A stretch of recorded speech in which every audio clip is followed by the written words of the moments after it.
Hello one and all, and welcome to Noob Reviews. Today we will be reviewing Carrion.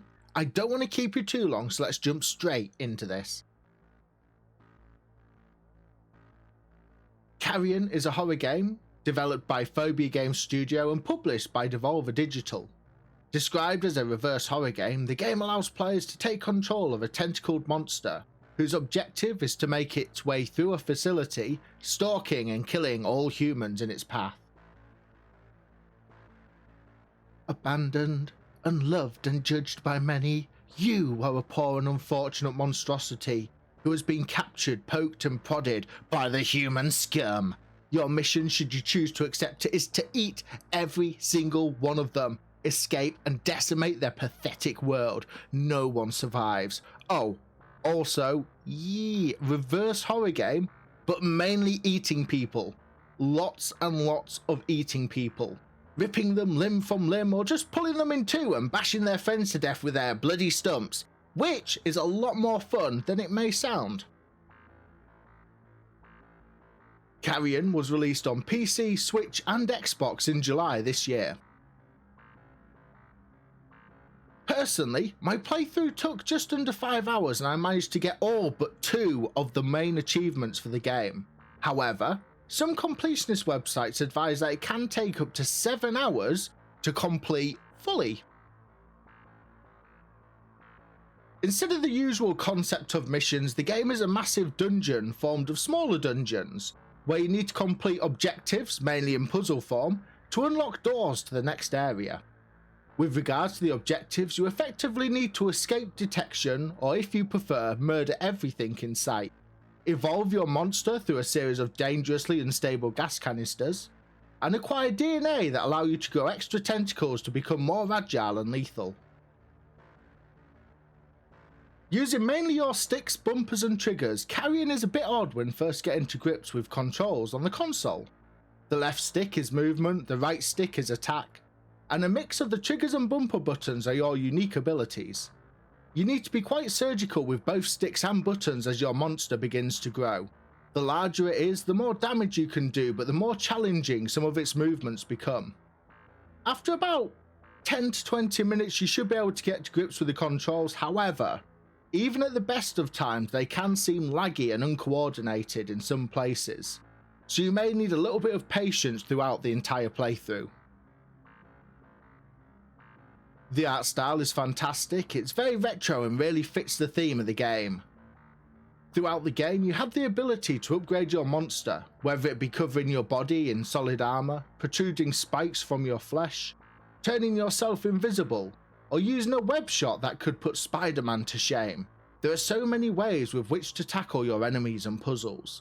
In addition, should you explore every nook and cranny of the game, you can equip yourself with up to 9 additional tentacles, making your monster an absolute powerhouse and a thing of real nightmares. During the game, you'll find you need to adapt and reshape your body to complete a series of puzzles and to get into certain areas. Working these out with minimal to no prompt from the game is both challenging and fun.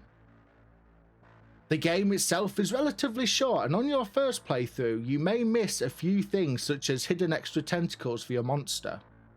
Personally, I found at the end of my first playthrough, there is a strong sense of replayability to go back through and try handling puzzles in different and unique ways.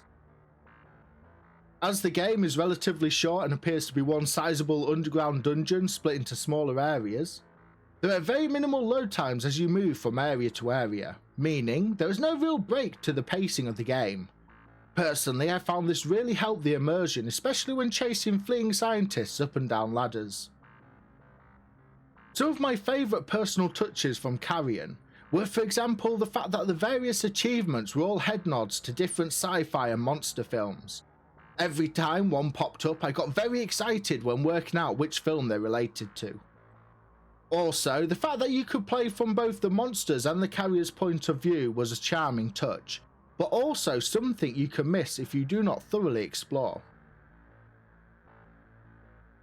Unfortunately, although there are a lot of pros to the game, there are a handful of cons too. Some of the cons I found were, the control system could have been smoother, but overall, given time, will be something you can adapt to and overcome. There is no map or minimap for you to use in the game, and although you can use a form of echolocation to find objectives, the game does not differentiate between objectives you have found previously and ones you are yet to visit, which can cause a lot of going back and forth. As you explore, you will come across brand new enemy types such as droids, minigun equipped mechs, and professional soldiers with riot shields, flamethrowers, and machine guns. There can be a steep learning curve to overcoming new enemies with little to no help from the game. Personally, I love the challenge, but it may be a bit of an annoyance to some players.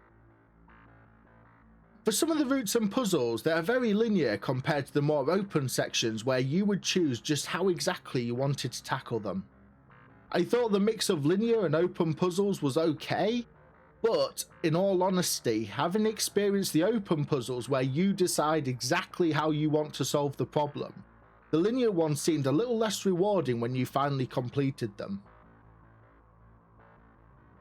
Although the story is not the most unique out there, it does take a familiar sci-fi classic and add enough of its own twist that I'm not going to pick fault with the story. I'm not going to do spoilers either, but I will just say the more unique abilities and tentacles you access, the more enjoyable your playthrough will be. So make sure to explore, explore, explore. With an average asking price of £15, which is around $20, the game is very reasonably priced, and I would say that you get what you pay for.